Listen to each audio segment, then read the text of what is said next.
ఇక వనపర్తిలో సీఎం కేసీఆర్ ప్రజా ఆశీర్వాద సభకు సంబంధించి మరింత సమాచారం మా ప్రతినిధి నరేష్ లైవ్ లో అందిస్తారు. నరేష్, చెప్పండి, సీఎం షెడ్యూల్ ఎలా ఉండబోతోంది, అప్డేట్స్ ఏంటి?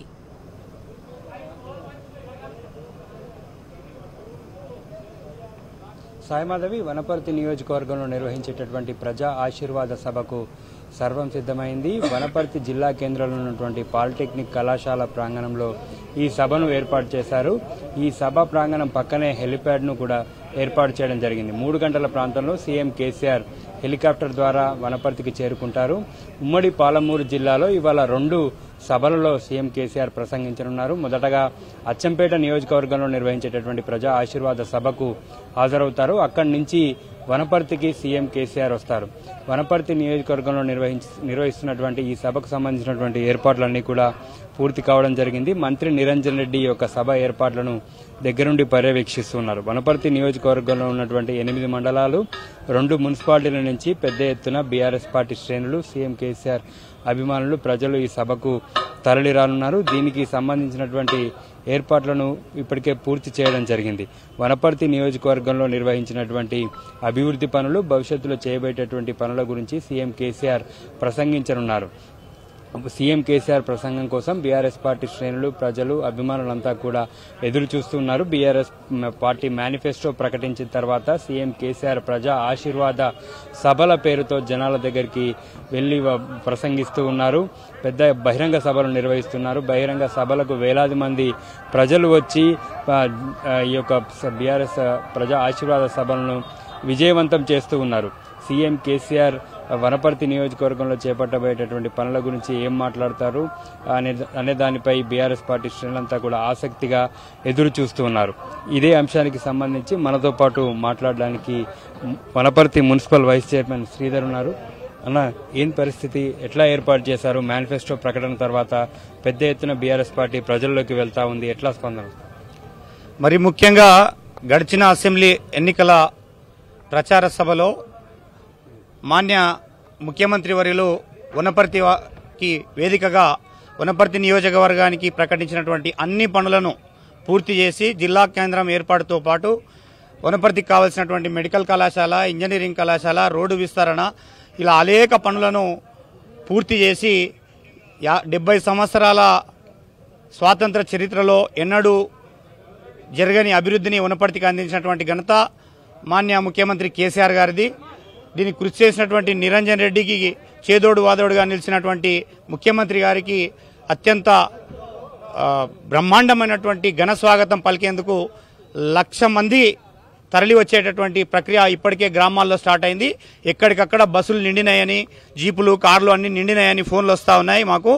దాదాపు 1,00,000 మందితో ఈరోజు భారీ బహిరంగ సభను నిర్వహించి ఘనంగా స్వాగతం పలకడమే కాకుండా ఈ ప్రాంతాన్ని తెలంగాణ రాష్ట్రంలోనే ఐకాన్గా నిలిపినటువంటి నిరంజన్ రెడ్డి గారి గెలుపు కోసం మరొకసారి, అదేవిధంగా ముఖ్యమంత్రి కేసీఆర్ గారిని 3వసారి ముఖ్యమంత్రి చేయుటకు వనపర్తి వేదిక మీద నుంచి పిలుపు ఇవ్వడానికి వనపర్తి నియోజకవర్గ ప్రజలందరూ కూడా పెద్ద ఎత్తున తరలి వస్తున్నారు.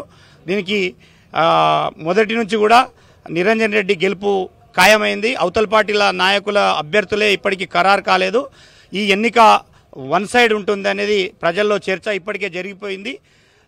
భారీ మెజార్టీ దిశగా 1,00,000 మెజార్టీ అందియాలని ప్రజలు సిద్ధమైనటువంటి ఈ తరుణంలో ఇంకా కేసీఆర్ గారి రాకతో ఈరోజు జరిగేటటువంటి బహిరంగ సభతో జనంలో అట్లా కార్యకర్తల్లో మరింత ఉత్తేజం వచ్చే అవకాశం ఉంది. కాబట్టి ఖచ్చితంగా నిరంజన్ రెడ్డి గారికి ఈసారి 1,00,000 మెజార్టీ వస్తుంది. అన్న, చెప్పండి, ప్రధానంగా ఇప్పుడు కాంగ్రెస్ పార్టీ 6 గ్యారంటీల పేరుతో ప్రజల్లోకి వెళ్తుంది. ఓవైపు ఏమో రైతు బంధు ఆపాలని చెప్పి కూడా ఈసీకి లేఖ రాస్తున్నారు. దీన్ని ఎట్లా చూస్తుంది బీఆర్ఎస్ పార్టీ?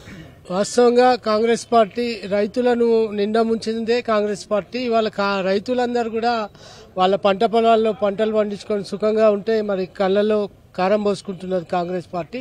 మరి వాళ్ళ అధ్యక్షుడే 3 గంటల కరెంటు చాలని చెప్పడం జరిగింది. మళ్ళీ ఇవాళ ఎలక్షన్ ఈసీకి కూడా ఫిర్యాదు చేయడం దారుణమైన విషయం. ఎందుకంటే రైతాంగం ఇప్పటికే వాళ్ళ పంట పొలాలు సాగు చేసుకొని మరి రైతు బంధు కోసం ఎదురు చూస్తున్న ఈ తరుణంలో ఎన్నికల ప్రక్రియను అడ్డం పెట్టుకొని మరి రైతులను ముంచాలనుకుంటున్న ఈ కాంగ్రెస్ పార్టీ మరి మేనిఫెస్టోలో కూడా 6 సూత్రాలు చెప్పింది. కర్ణాటకలో వాళ్ళు చెప్పినటువంటి 6 సూత్రాలు మొత్తం కూడా అవి నిజంగా అబద్ధాలు అనేటివి అందరికి తేలిపోయింది. మరి వాళ్ళ ఓడిపోతామనే భయంతోనే వాళ్ళు ఇవాళ రైతుల పట్ల నిరంకుశంగా వ్యవహరిస్తూ ఈసీకి ఫిర్యాదు చేయడం జరిగింది. ఇది దారుణమైన విషయం. మేము తీవ్రంగా ఖండిస్తున్నాం దీన్ని. ఎందుకంటే రైతాంగం తెలంగాణలో వలసలు వెళ్లి ఇన్ని రోజుల తెలంగాణ కోల్పోయినటువంటి సంపదను మళ్లీ తిరిగి సాధించుకుంటున్న తరుణంలో కాంగ్రెస్ పార్టీ మోసపూరితమైన ఈ కుట్రను మరొకసారి తీవ్రంగా ప్రజలందరూ కూడా ఖండిస్తున్నాం. వాళ్ళకు మద్దతుగా మేము నిలుస్తామని చెప్పి ఈ తెలంగాణ రైతాంగానికి విజ్ఞప్తి చేస్తున్నాం. ఈ సభలో ఇవాళ కేసీఆర్ కూడా మరి వాళ్ళు చేసే ద్వంద్వ వైఖరి పైన నిరసిస్తూ మాట్లాడతారని మేము ఆశిస్తున్నాం. బీఆర్ఎస్ పార్టీ మేనిఫెస్టో ప్రకటన తర్వాత ప్రజల్లోకి వెళ్తా ఉంది. బీఆర్ఎస్ పార్టీ శ్రేణుల్లో జోష్ ఎట్లా ఉంది? సీఎం సభ ఇవాళ జరగబోతుంది. ఇవాళ కేసీఆర్ నాయకత్వంలో తెలంగాణ రాష్ట్రం సిద్ధించిన తర్వాత 10 సంవత్సరాలుగా తెలంగాణను బంగారు తెలంగాణ చేయడానికి ఆయన చేపట్టినటువంటి సంక్షేమ కార్యక్రమాలు కానీ, అదేవిధంగా అభివృద్ధి కార్యక్రమాలు కానీ, ఇవాళ సాగునీటి ప్రాజెక్టులు కానీ, అదేవిధంగా రైతాంగానికి, అదేవిధంగా అన్ని వర్గాలకు ఇవాళ సంక్షేమం కోసం ఆయన ఎన్నో కార్యక్రమాలు చేపట్టడం జరిగింది. ఇటీవలనే ఇవాళ మాజీ ఎమ్మెల్యే గారు, వనపర్తి మాజీ శాసనసభ్యులు రావుల చంద్రశేఖర్ రెడ్డి గారు కేసీఆర్ గారి ఆహ్వానం మేరకు కేసీఆర్ గారికి అభివృద్ధికి తోడ్పడాలి, వారికి సహకారం అందించాలనే ఉద్దేశంతో బేషరతుగా ఇటీవలనే తెలుగుదేశం పార్టీ నుంచి బీఆర్ఎస్ పార్టీలో చేరడం జరిగింది. ఆయనతో పాటుగా ఈ నియోజకవర్గంలో ఉన్నటువంటి 90% తెలుగుదేశం పార్టీ నాయకులు, కార్యకర్తలు మూకుమ్మడిగా మేము కేసీఆర్ గారి నాయకత్వాన్ని, అదేవిధంగా వనపర్తి నియోజకవర్గంలో సింగిరెడ్డి నిరంజన్ రెడ్డి గారి నాయకత్వాన్ని బలపరుస్తూ ఇవాళ రావడం మాకు సంతోషదాయకంగా ఉందని కూడా ఈ సందర్భంగా తెలియజేస్తా ఉన్నాం. ఇవాళ టీఆర్ఎస్ చేపట్టినటువంటి మేనిఫెస్టోలో ఇవాళ అనేక రకాల సంక్షేమ కార్యక్రమాలు గతంలో చేపట్టినారు. ఆ సంక్షేమ కార్యక్రమాలతోనే ప్రజలు సంతృప్తిగా ఉన్నారని కూడా మేము ఈ సందర్భంగా తెలియజేస్తున్నాం. అయినా ఆ సంతృప్తికి మించి ఇవాళ మేనిఫెస్టో ఉంది. ఈ మేనిఫెస్టోను చూసి ప్రతిపక్షాల కకావికలం అవుతున్నాయి. ఖచ్చితంగా కేసీఆర్ 3వ సారి ముఖ్యమంత్రి కావడం ఖాయమని కూడా ఈ సందర్భంగా తెలియజేస్తా ఉన్నాం.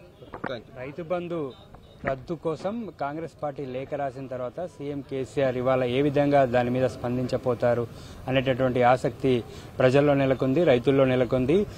కాంగ్రెస్ పార్టీ ఇచ్చినటువంటి 6 గ్యారంటీలను కూడా ప్రజలు నమ్మేటటువంటి పరిస్థితి లేదని చెప్పి కూడా ఇప్పటికే బీఆర్ఎస్ పార్టీ శ్రేణులంతా కూడా చెప్తా ఉన్నారు. వనపర్తి నియోజకవర్గంలో నిర్వహించేటటువంటి బహిరంగ సభకు సంబంధించి ఇప్పటికే గ్రామాల నుంచి ప్రజలు బయలుదేరడం జరిగింది. మధ్యాహ్నం 3 గంటల ప్రాంతంలో సీఎం కేసీఆర్ ఈ యొక్క సభా ప్రాంగణానికి చేరుకొని వేలాది మంది ప్రజలను ఉద్దేశించి ప్రసంగించనున్నారు. ముఖ్యంగా వనపర్తి నియోజకవర్గంలో మంత్రి నిరంజన్ రెడ్డి ఆధ్వర్యంలో అనేక రకాల అభివృద్ధి పనులు చేపట్టడం జరిగింది. అన్ని రంగాల్లో వనపర్తి నియోజకవర్గాన్ని అభివృద్ధి చేస్తూ వస్తున్నారు. ఇటు సాగునీటి పరంగా కావచ్చు, ఇటు విద్యా వైద్య రంగంలో కూడా వనపర్తి నియోజకవర్గంలో కని విని ఎరగనటువంటి అభివృద్ధి జరిగింది. వనపర్తి నియోజకవర్గంలో రాష్ట్రంలో ఎక్కడా లేనటువంటి విధంగా 64 మినీ లిఫ్ట్లను ఏర్పాటు చేసి ఇక్కడ సాగునీరు అందిస్తున్నారు. దీంతో పాటు ఏదుల రిజర్వాయర్, పాలమూరు రంగారెడ్డి ఎత్తిపోతల పథకంలో కూడా ఏదుల రిజర్వాయర్ ను ఇదే నియోజకవర్గంలో నిర్మించడం జరిగింది. సీఎం కేసీఆర్ ఇటీవలనే పాలమూరు రంగారెడ్డి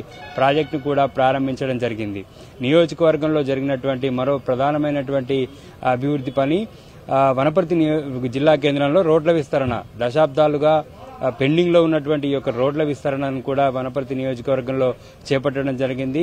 వనపర్తి జిల్లా కేంద్రంలో ఈ చేపట్టినటువంటి రోడ్ల విస్తరణతో వనపర్తి జిల్లా కేంద్రం అంతా కూడా సుందరంగా మారిందని చెప్పుకోవచ్చు. వనపర్తి నియోజకవర్గంలో ఇటు ట్యాంక్ బండ్లు కూడా జిల్లా కేంద్రంలో మినీ ట్యాంక్ బండ్ల నిర్మాణాన్ని కూడా చేపట్టడం జరిగింది.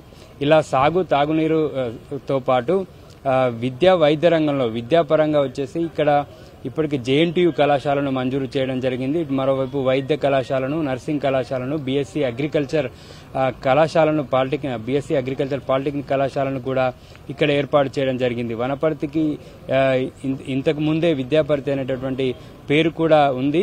ఈ తెలంగాణ రాష్ట్ర ఏర్పడిన తర్వాత పెద్ద ఎత్తున ఇక్కడ ప్రభుత్వ విద్యా సంస్థలను నెలకొల్పడం జరిగింది. మంత్రి నిరంజన్ రెడ్డి చొరవతో ఈ నియోజకవర్గానికి పెద్ద ఎత్తున విద్యా సంస్థలు రావడం జరిగింది. ఇటు వైద్య పరంగా కూడా జిల్లా ఆసుపత్రిని అప్గ్రేడ్ చేసుకోవడము, ఇటు ప్రభుత్వ వైద్య కళాశాలను కూడా ఇక్కడ ఏర్పాటు చేసుకుని ప్రారంభించుకోవడం జరిగింది. ఇలా అనేక రంగాల్లో కూడా నియోజకవర్గాన్ని అభివృద్ధి చేస్తూ ఉన్నారు మంత్రి నిరంజన్ రెడ్డి. మంత్రి నిరంజన్ రెడ్డి ఇక్కడ రెండోసారి ఇక్కడ ఎమ్మెల్యేగా గెలిపించాలని చెప్పి సీఎం కేసీఆర్ యొక్క ప్రజా ఆశీర్వాద సభను నిర్వహిస్తూ ఉన్నారు. మంత్రిగా నిరంజన్ రెడ్డి ప్రమాణ స్వీకారం తర్వాత నియోజకవర్గంలో వేలాది కోట్ల రూపాయల అభివృద్ధి పనులు చేయడం జరిగింది. నియోజకవర్గానికి సంబంధించి తాగునీటి కొరత భవిష్యత్తులో ఒక 50-60 ఏళ్ల పాటు కూడా తాగునీటి కొరత లేకుండా కూడా మిషన్ భగీరథ ప్లాంట్ను కూడా ఇక్కడ ఏర్పాటు చేయడం జరిగింది జిల్లా కేంద్రానికి సమీపంలో. ఇది కూడా 400 కోట్ల రూపాయలకు పైగా ఖర్చు యొక్క ప్లాంట్ను ఏర్పాటు చేయడం జరిగింది. దీంతో వనపర్తి జిల్లా కేంద్రానికి భవిష్యత్తులో కూడా తాగునీటి కొరత ఉండకుండా ఈ యొక్క ప్లాంట్ను నిర్మించడం జరిగింది. ఇటీవలే ఐటీ టవర్ నిర్మాణానికి కూడా మంత్రి కేటీఆర్ శంకుస్థాపన చేయడం జరిగింది. ఇలా విద్య వైద్య రంగంలో పాటు ఇక్కడ ఈ ప్రాంత వాసులకు ఐటీ కొలువులు కూడా అందించాలనేటువంటి లక్ష్యంతో ఐటీ టవర్ నిర్మాణాన్ని కూడా చేపట్టడం జరిగింది.